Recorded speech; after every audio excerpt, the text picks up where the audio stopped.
Saya pikir kita semua harus akui bahwa Lord Rangga ini bahan bacaannya banyak. Saya yakin itu bahan bacaannya banyak karena dasar-dasar yang dia sampaikan itu berasal dari kisah nyata. Tapi saya pernah ngalamin, saya pernah datangi seorang kakak kelas saya, menawarkan saya, dia bilang gitu sama ceritanya, ya bahwa kita itu sebenarnya pemimpin di PBB, kita mendapatkan tempat gitu. Dan saya itu pernah ditawarin jadi salah satu pejabat di PBB. Tapi orang itu sampai bilang marah-marah bahwa orang Indonesia itu harus pergi dari tanah Sunda karena ini tanah milik kami. Segitunya? Segitunya. Bangsa kita tuh ada sesuatu yang unik gitu. Jadi ketika ada orang yang survive dari hujatan, dari makian, dari ejekan dan sebagainya, selalu mendapatkan tempat gitu. Dia mendapatkan tempat. Iya. Kita menemukan banyak sekali orang-orang sebelum Pak Rangga dan sesudah Pak Rangga yang dia sempat dihujat, diejek, dijelek-jelekan, dan ketika dia survive di situ, dia diangkat.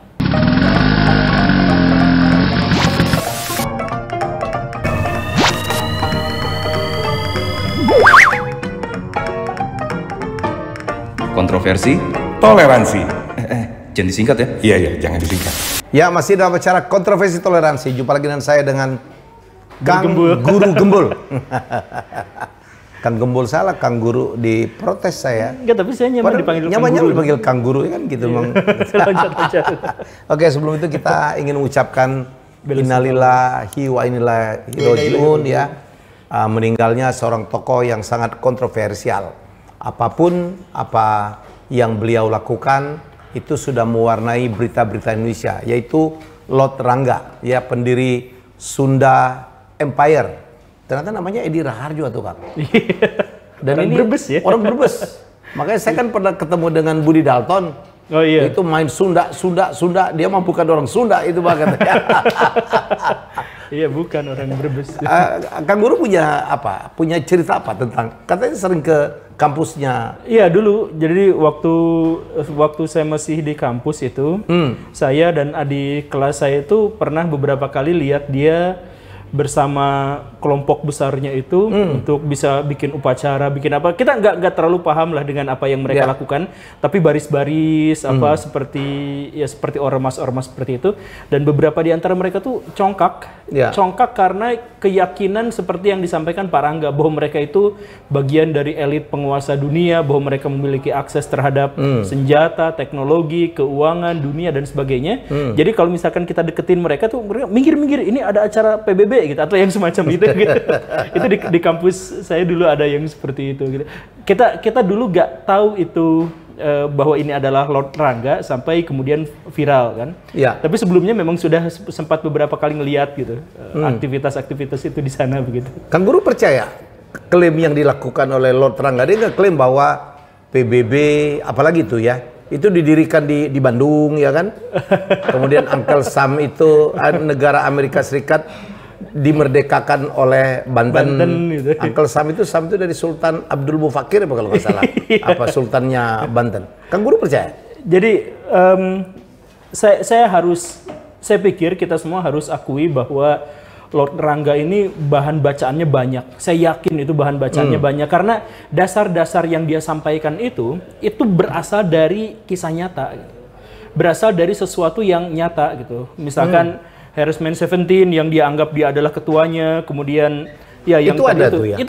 Itu ada. Cuman itu pada waktu itu adalah kepanitiaan yang menjadi awal mula dari yang menjadi kepala bagi VOC. Dan kemudian itu semuanya orang-orang itu adalah orang Freemason. Dan karena kemampuan bacanya dan banyak baca itu, nah kemudian beliau, saya mohon maaf ya, saya nggak tahu ya, tapi mungkin beliau punya sesuatu yang terlalu radikal atau terlalu emosional dalam dirinya sehingga itu dihubung-hubungkan dengan fakta lain yang nyata juga tapi gak nyambung gitu. PBB itu nyata, Bandung itu nyata, misalkan ada konferensi di Bandung itu juga nyata. Tapi hubungan antara ketiganya itu gak ada. Tapi beliau dihubung-hubungkan, kemudian menempatkan dirinya dan kelompoknya Sunda Empire di titik itu gitu. Tapi bisa saya yakinkan bahwa apa yang dia katakan, ya termasuk juga yang Abdul Mufakir itu Sultan itu nyata, orangnya ada dan sezaman dengan semua ada ya. Iya, tapi dia merangkai-rangkai, dia cocok logi nih artinya. Iya, betul. Dan kemudian dia mengatakan bahwa itu adalah bagian dari Indonesia. Iya. Dan kesalahan-kesalahan terbesarnya itu bukan pada Pak Lord Rangga saja, tapi kesalahan-kesalahannya itu adalah bahwa apa yang dia sampaikan itu diyakini sama orang-orang yang ada di sekelilingnya. Karena itulah maka dia yang saya yakin dia semula juga ragu karena hubungannya itu kan spekulasi. Ketika dia dipercaya, maka iya dia akhirnya semakin bikin skema yang lebih dalam, lebih luas terkait dengan pengetahuannya itu pseudo. Ya, ini menarik nih ya Pak Kang Guru. Jadi memang kalau kita cocok logi gitu ya, sebelum saya ke sana, ini yang percaya dengan dia ini masih ada aja. Ada aja. Dia kan beliau ini kan almarhum pernah ditahan ya, karena dianggap membuat keonaran. Iya, ya dengan gerakan Sunda Empire-nya, udah kayak mau bikin negara aja kan. Ada sultan, ada kaisarnya, dan kemudian dia tiap hari berpakaian militer, pakai baret. Padahal dia mah sekolah cuman SMK pertanian. Ya jadi inilah, dan tapi ada beberapa yang orang percaya tentang ramalannya tentang apa Nostradamus ya. Kemudian wafatnya Ratu Elizabeth II gitu. Ya, yang percaya dengan saya mohon maaf ya, tapi kita bisa telusuri dengan cara yang sangat mudah bahwa kalau ada seorang orator, beliau kan orator sebenarnya. Jago ya? Jago. Makanya diundang kemana-mana tuh. Iya, diundang kemana-mana. Apalagi setelah keluar dari penjara pun diundang kemana-mana. Iya. Nah, beliau orator, kemudian beliau menyampaikan gagasan-gagasan yang tidak masuk akal, tetapi untuk orang-orang yang hidup di dunia yang sangat tidak masuk akal, itu relevan buat kehidupannya. Jadi ada orang yang sakit hati, ada orang yang sebenarnya tertekan, ada orang yang stres, kemudian melihat ucapan Pak Rangga Sasana yang untuk banyak orang lain stres, nah ini mah kata-kata stres, tapi untuk orang yang stres kan relevan itu Pak. Ya sama seperti ramalan Nostradamus, ya itu lamaran dan lain sebagainya, itu kan sebenarnya bagian dari cocok logi, bagian dari sesuatu yang tidak nyambung tapi bisa kita sambungkan kalau misalkan ada satu sejumput kecil fenomena yang sama. Kita misalkan sedikit aja ke Nostradamus itu ya Pak. Jadi beliau itu pernah misalkan meramalkan bahwa nanti di suatu negeri ada gonjang-ganjing di dunia keagamaan karena kemunculan seorang laki-laki berturban biru, pakai sorban biru. Nah, dia mengatakan seperti itu. Lalu bagaimana ciri dari negara yang dimaksud itu? Negara itu dikelilingi oleh 3 lautan. Nah, maksud Nostradamus itu sebenarnya adalah Turki. Tahun 1500-an dia meramalkan Turki.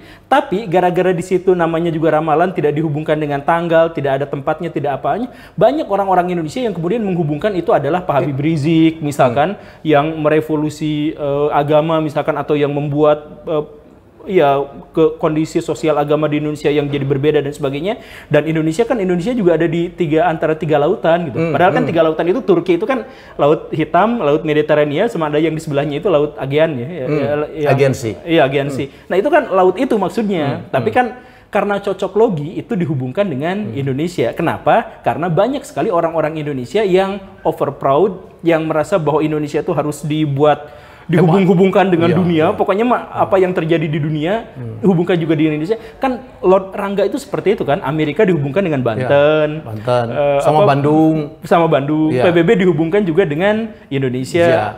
Apa-apa juga dihubungkan dengan Indonesia. Nah, orang-orang yang ingin menghubungkan dengan Indonesia, yang over proud dan kemudian dia tertekan atau dia mengalami miss dalam berpikir, itu bisa nyambung, bisa pas dengan Pak Lord Rangga ini almarhum. Terutama PB, saya terus terang ya, kan Lord Rangga kalau nggak salah, saya nggak terlalu ngikutin juga. Terus terang ya, saya nggak percaya lah.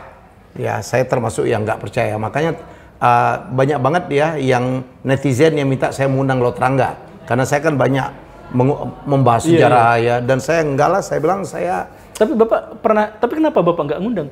Enggak, saya nggak tertarik karena saya pikir nanti frekuensinya beda lah. Iya. Jadi ya ngapain juga kan, apalagi sempat dianggap yang dia katakan itu semuanya tidak terbukti, fiktif gitu. Dia kan beliau kan dihukum kan gara-gara itu. Dianggap menyebarkan berita-berita hoax ya.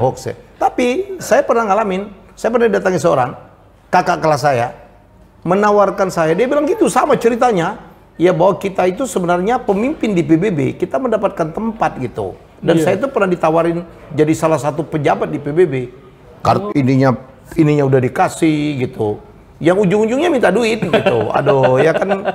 Jadi itu ada tuh Kang. Jadi menurut saya ini bukan Lord Rangga aja sebelumnya.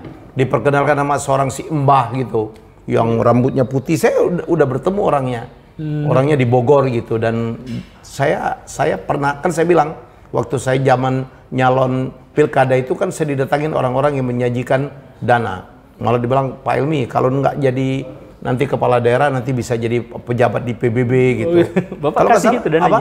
Kasih dananya? Ya dia minta yang banyak, saya kasih sedikit karena lebih karena beliau adalah kakak kelas saya. Saya bilang nih orang ini saya bantu aja lah. Jadi fenomena itu di masyarakat sama waktu kita membahas tentang harta karun Bung Karno kan, sama. Iya. Jangan-jangan sampai sekarang masih ada yang tetap ngotot percaya itu. Iya. Ada yang ngirim sertifikatnya ke saya sampai sekarang. Iya, yang sertifikat dari Swiss itu. Iya, itu. Kenapa nggak dia aja yang nge-cashin gitu? Kenapa harus Kang Guru gitu? Itu katanya hanya untuk orang-orang tertentu yang khusus yang memiliki. Iya. Lord Rangga juga bilang bahwa mereka tuh punya simpanan di USB atau apa gitu ya. Ada nyebut $5 juta, ada nyebut $500 juta, ada nyebutnya triliun. Siapa di sini yang percaya sama Lord Rangga ya? Ya kita nggak apa-apa, Anda silakan komen aja ya, silakan berargumentasi. Ya nanti kita akan juga counter lah ya. Jadi tapi kalau misalkan udah kan Pak Lord Rangga sekarang udah meninggal. Ya. Ada banyak cerita-cerita yang beredar di masyarakat yang membenarkan itu kan? Iya, dicocok logi lagi kan nih. Tuh kan dia meninggal kan berbarengan dengan Gunung Semeru batuk. Iya. Terus ada bom di Bandung gitu. Jadi ya kalau orang percaya mah percaya tuh. Iya. Ya, jadi ini dihubung-hubungkannya. Dihubung-hubungkan gitu. Ini yang menurut saya apa ya, memang jangankan masyarakat Indonesia ya kan, orang di dunia juga ada tuh pemikiran-pemikiran kayak begini ya. Iya. Ya, jadi 5% di Amerika Serikat berpikir dengan cara seperti ini. Ya. Ada datanya, ada bukan data, ada penelitian yang menyebutkan bahwa Amerika Serikat saja sebagai negara yang katanya sangat maju, sangat modern, sangat modern dan sebagainya. Banyak di antara mereka yang cara berpikirnya itu adalah dengan loncat-loncat, jadi cocok logi yang tadi itu. Itu ada bahasa ilmiahnya, saya lupa apa namanya, tapi bahasa kitanya ya sebut saja cocok logi. Jadi ada fakta, ada realitas dan itu nyata, ada fakta itu terus nyata. Dicari-cari dihubungkannya enggaknya. Dan jago banget menghubungkannya ya. Nah, iya. Tinggal tuh kan gitu kan. Iya. Ya, jadi mungkin Kang Guru sebagai seorang pendidik juga ya, mungkin apa yang bisa disampaikan dalam kasus kayak gini ya? Makanya zaman sekarang itu saya sering sekali sampaikan, zaman sekarang itu untuk tahu itu mudah, tetapi yang sulit itu adalah merangkai pengetahuan itu dengan pengetahuan yang lain. Jadi dengan metodologi. Nah, metodologi inilah yang semakin kesini itu semakin tergerus. Kita pengetahuan semakin banyak, tapi metodologi semakin sedikit. Metodologi itu misalkan yang tadi itu, bahwa harassment 17, siapa itu? Panitia 17 yang sering kali disebutkan sama Parangga Sasana, itu real, itu nyata. Dan bener-bener ada? Bener-bener ada. Itu dibentuknya abad ke-17. Abad ke-17 oleh Freemason, dan Freemason itulah kemudian yang mendirikan VOC. Freemasonnya nyata, VOC-nya nyata. Harassment 17-nya nyata. Kemudian kaitannya dengan penjajahan Indonesia itu juga semuanya nyata. Nah, tapi apakah kemudian panitia itu berlanjut sampai sekarang jadi termasuk juga ketuanya jadi Parangga Sasana dan sebagainya, itu kan sebenarnya cocok logi gitu. Termasuk juga misalkan apakah Freemason itu menguasai dunia, apakah apa dan sebagainya, itu juga kan sebenarnya cocok logi. Fakta-fakta yang nyata, yang benar itu menjadi sangat keliru kalau kita gagal untuk menciptakan hubungan yang metodologis gitu. Nah, makanya metodologi, maksud metodologi itu gimana? Metodologi yang paling sederhana itu gini, kita kumpulkan sebanyak mungkin sumber, misal ya, kita kumpulkan sebanyak mungkin sumber yang bertentangan, yang tidak, yang netral, apa semuanya sumber, baru kemudian kita pilah. Nah, proses pemilahan itu apa dan sebagainya harus memiliki metodologi. Nah, kalau hanya tahu saja, ini yang tadi akhirnya memunculkan banyak sekali teori-teori konspirasi. Bukan berarti teori konspirasi itu salah, tetapi teori konspirasi itu adalah teori yang tidak terkonfirmasi. Jadi mestinya harus dikonfirmasi dong. Mestinya dikonfirmasi. Jadi misal Parangga Sasana mengklaim adalah seperti ini. Tanyakan kepada pihak yang ditunjuk sama Parangga Sasana itu benar atau tidak. Nah, kalau misalkan sudah seperti itu, apakah itu menjamin kebenaran? Tidak. Itu sama sekali tidak. Itu masih jauh dari. Kalau dia nyebut-nyebut nama, orangnya udah meninggal semua kan susah juga kan. Gimana mengeceknya gitu? Tapi saya pikir itu Pak Rangga itu sudah terbukti keliru ketika beliau di penjara dan tidak ada yang menolongnya. Iya kan, harusnya kalau misalkan beliau adalah pejabat, seorang yang besar di mata dunia dan sebagainya, dia bisa diselamatkan dari penjara itu dan dipermalukan dari di foto yang beredar tersebar luas itu, kan dia akan diselamatkan dari kegiatan yang mempermalukan dirinya itu, tapi kan tidak. Tapi setelah keluar juga diundang kemana-mana untuk bicara. Awalnya, nah ini bangsa kita ini bangsa pemaaf juga ya. Bangsa kita tuh ada sesuatu yang unik gitu. Jadi ketika ada orang yang survive dari hujatan, dari makian, dari ejekan dan sebagainya, selalu mendapatkan tempat gitu. Dia mendapatkan tempat. Iya. Kita menemukan banyak sekali orang-orang sebelum Pak Rangga dan sesudah Pak Rangga yang dia sempat dihujat, diejek, dijelek-jelekan, dan ketika dia survive di situ, dia diangkat. Kita pernah, saya mohon maaf ya, Pak Vicky Prasetyo, itu kan dulu dihujat habis-habisan. Tapi beliau survive. Jadi selebriti. Jadi selebriti. Bayarannya mahal. Pak Rangga juga kan seperti itu, bisa mengolah itu. Luar biasa. Saya pikir itu adalah salah satu bentuk kejeniusan. Akang kan orang Sunda ya. Lord Rangga itu juga pernah protes kepada Arteria Dahlan ya pada saat kasus yang dia marahin ada di pengadilan yang ada di kejaksaan yang bicara nggak boleh bahasa Sunda gitu, dan kemudian dia tegur gitu. Ya, itu yang Lord Rangga juga muncul tuh, berita yang kita search gitu. Oh iya ya, pernah dalam kasus itu dia nyari gitu anggota DPR yang melarang untuk menggunakan bahasa daerah. Iya.